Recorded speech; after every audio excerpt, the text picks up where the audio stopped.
বাবা দুদিন ধরে? কি হয়েছে, কি ভাবছে? শুধু আমাকে বকছেও না, মারছেও না, পড়তে বসতেও বলছে না।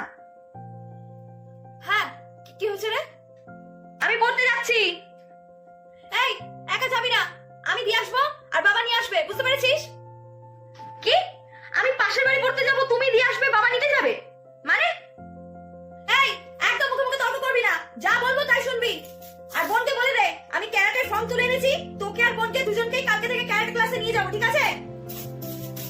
কি? ক্যারাটে শিখতে হবে?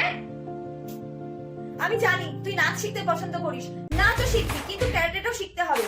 তোকে প্রোটেক্ট করার জন্য তোর বাবা আর আমি সবসময় তোদের কাছে থাকতে পারবো না, সেই কারণে নিজের প্রোটেকশন, নিজের সুরক্ষা নিজের হাতে, বুঝেছো?